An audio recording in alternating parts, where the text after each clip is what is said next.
اعوذ باللہ من الشیطان الرجیم بسم اللہ الرحمن الرحیم۔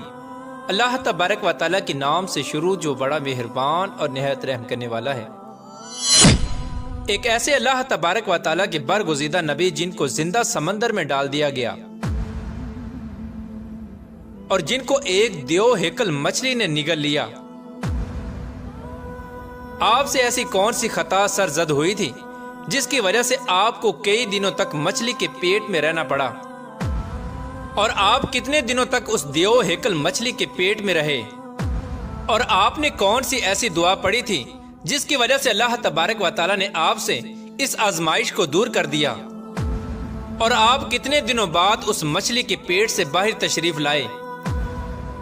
پیارے دوستو، آج کی اس منفرد ویڈیو میں حضرت یونس علیہ السلام کے عجیب و غریب واقعے کے بارے میں آپ کو بتائیں گے، اور ساتھ ہی اس خاص دعا کے بارے میں بھی آپ کو بتائیں گے جس دعا کو حضرت یونس علیہ السلام نے اللہ تبارک و تعالیٰ کی بارگاہ میں مانگا تو اللہ تبارک و تعالیٰ نے اس آزمائش کو آپ سے دور کر دیا۔ اس دعا کو جو بھی مصیبت زدہ پڑے گا تو اللہ تبارک و تعالیٰ اپنے فضل سے اس کی تمام پریشانیوں کو ختم کر دے گا۔ پیارے دوستو، حضرت یونس علیہ السلام اللہ تبارک و تعالیٰ کے ایک برگزیدہ نبی گزرے ہیں۔ آپ کے والد گرامی کا نام متی تھا اور اللہ تبارک و تعالیٰ نے اپنے برگزیدہ نبی حضرت یونس علیہ السلام کو قوم بنی اسرائیل کی طرف مبعوث فرمایا تھا۔ پیارے دوستو، یاد رہے کہ قوم بنی اسرائیل وہ واحد قوم ہے جس کی طرف اللہ تبارک و تعالیٰ نے سب سے زیادہ انبیاء کرام کو مبعوث فرمایا۔ اللہ تبارک و تعالیٰ نے حضرت یونس علیہ السلام کو نبوت عطا فرما کے عراق کے مشہور شہر نینوا کی طرف مبعوث فرمایا تھا۔ اللہ تبارک و تعالیٰ نے جب حضرت یونس علیہ السلام کو نبوت عطا فرمائی اس وقت آپ کی عمر مبارک 28 برس تھی۔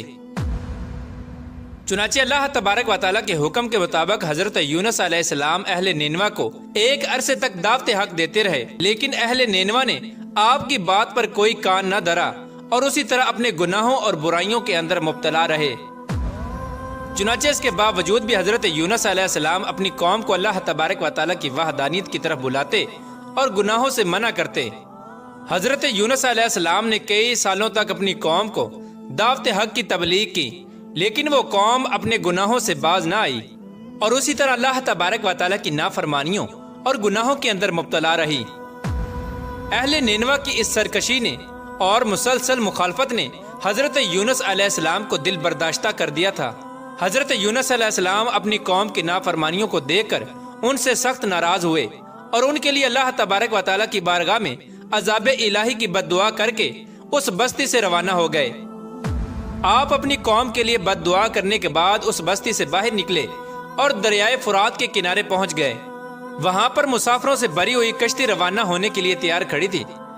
چنانچہ حضرت یونس علیہ السلام بھی اس کشتی کے اندر سوار ہو گئے۔ کشتی ابھی کچھ ہی دور گئی تھی کہ اللہ تبارک و تعالیٰ کی طرف سے طوفانی ہوائیں چلنے لگیں۔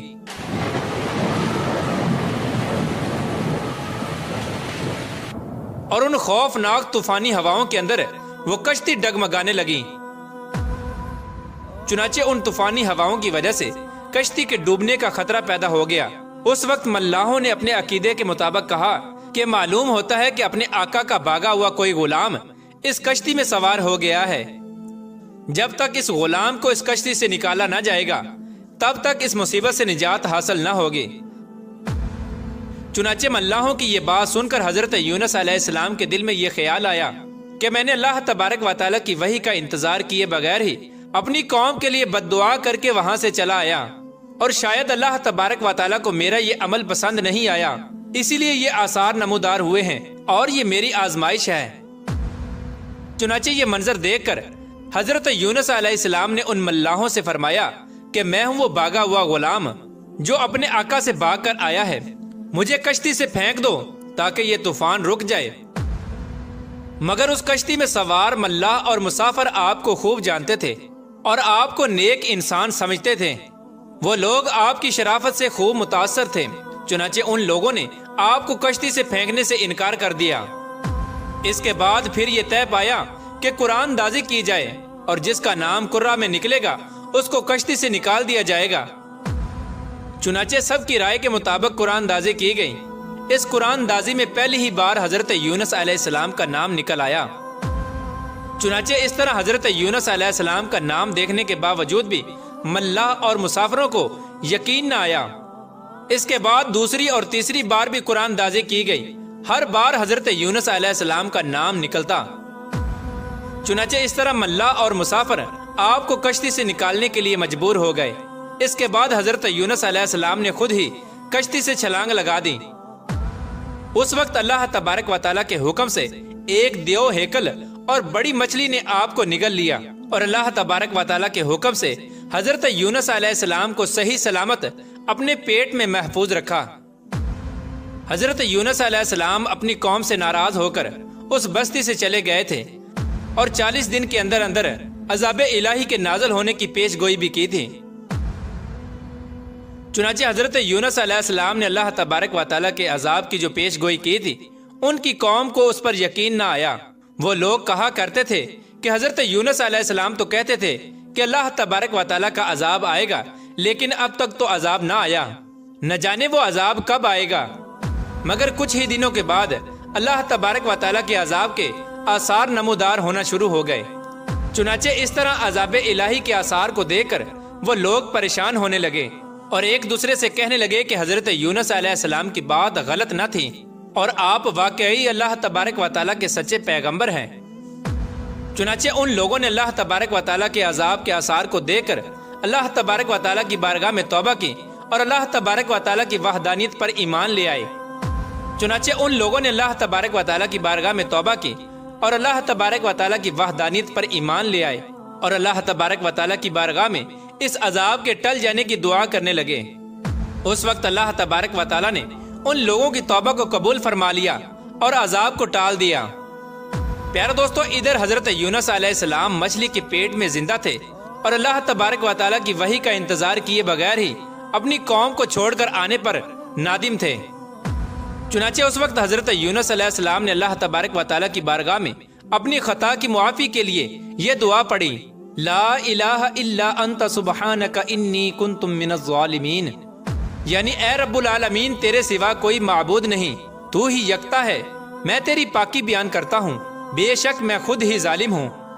چنانچہ جب اللہ تبارک و تعالیٰ نے حضرت یونس علیہ السلام کی یہ درد بری دعا سنی تو اس دعا کو قبول فرما لیا، اور حضرت یونس علیہ السلام سے اس آزمائش کو ختم کر دیا۔ اس وقت اللہ تبارک و تعالیٰ نے مچھلی کو حکم دیا کہ وہ حضرت یونس علیہ السلام کو صحیح سلامت دریا کے کنارے پر ڈال دے۔ چنانچہ اس وقت اس مچھلی نے اللہ تبارک و تعالیٰ کے حکم کی تعمیل کرتے ہوئے حضرت یونس علیہ السلام کو ساحل کے کنارے پر ڈال دیا۔ اس طرح حضرت یونس علیہ السلام 40 دن تک مچھلی کے پیٹ میں رہے، اور 40 دن کے بعد اللہ تبارک و تعالیٰ نے آپ کی اس دعا کو قبول فرمایا اور اس آزمائش سے آپ کو نجات بخشی۔ جب مچھلی نے حضرت یونس علیہ السلام کو اپنے پیٹ سے باہر نکالا تو حضرت یونس علیہ السلام بہت ہی کمزور حالت میں زمین پر پڑے ہوئے تھے۔ اس وقت اللہ تبارک و تعالیٰ نے حضرت یونس علیہ السلام کے قریب ایک بیل کا درخت اگایا۔ اس درخت کی وجہ سے حضرت یونس علیہ السلام کی حالت بہتر ہوئی، تو آپ نے اس درخت کے سائے میں ایک جھونپڑی بنائی اور اس جھونپڑی میں رہنے لگے۔ چنانچہ کچھ عرصے بعد اس بیل کی جڑوں کو کیڑا لگ گیا اور وہ بیل سوکھنے لگیں۔ یہ ماجرا دیکھ کر حضرت یونس علیہ السلام کو بہت دکھ ہوا، کیونکہ حضرت یونس علیہ السلام اس بیل سے بہت محبت کرنے لگے تھے۔ اس وقت اللہ تبارک و تعالیٰ نے حضرت یونس علیہ السلام کی طرف وحی نازل فرمائی، اور حضرت یونس علیہ السلام کو مخاطب کرتے ہوئے ارشاد فرمایا، اے یونس علیہ السلام، تمہیں اس بیل کے سوکھنے کا بہت دکھ ہوا، جو ایک معمولی اور حقیر چیز ہے، لیکن آپ نے اپنی قوم کو چھوڑتے ہوئے یہ نہ سوچا کہ نینوا میں بسنے والے 1 لاکھ سے زائد انسانوں کو اور ان کے علاوہ لاتعداد حیوانوں اور جانوروں کو ہلاک کرنے میں ہمیں ناگواری نہ ہوتی۔ کیا ہم ان کے لیے اس سے بھی زیادہ مہربان نہ ہوتے جتنا تم اس بیل کے لیے مہربان ہو؟ اور آپ علیہ السلام وحی کا انتظار کیے بغیر ہی اپنی قوم کو بد دعا دے کر وہاں سے چلے آئے۔ ایک نبی کی یہ شان نہیں ہے کہ وہ اپنی قوم کے لیے بد دعا کر کے نفرت کی وجہ سے ان سے جدا ہونے میں جلدی کرے اور وحی کا انتظار بھی نہ کرے۔ پھر اس کے بعد اللہ تبارک و تعالیٰ نے حضرت یونس علیہ السلام کو یہ حکم دیا کہ وہ دوبارہ نینوا جائیں اور وہاں پر رہ کر اہل نینوا کو دین کی تبلیغ کریں اور ان کو اللہ تبارک و تعالیٰ کا پیغام پہنچائیں، تاکہ اللہ تبارک و تعالیٰ کی کثیر مخلوق حضرت یونس علیہ السلام سے فائدہ حاصل کر سکیں۔ چنانچہ اس وقت حضرت یونس علیہ السلام اللہ تبارک و تعالیٰ کے حکم کے مطابق وادی نینوا میں دوبارہ تشریف لے گئے، اور ان کی قوم نے ان کی آمد پر بہت خوشی کا اظہار کیا، اور پھر وہ لوگ حضرت یونس علیہ السلام سے دین کی تبلیغ حاصل کرنے لگے۔ اس قوم نے دنیا میں بھی کامیابی حاصل کی اور آخرت میں بھی کامیاب ہوئے، اور اس طرح اللہ تبارک و تعالیٰ نے اس قوم کو بخش دیا۔ اللہ تبارک و تعالیٰ سے دعا ہے کہ اللہ تبارک و تعالیٰ ہمیں نیک اعمال کرنے کی توفیق عطا فرمائے اور برے اعمال سے ہمیں نجات عطا فرمائے، اور حضور صلی اللہ تعالیٰ علیہ وآلہ وسلم کی محبت کے اندر جینا مرنا نصیب فرمائے۔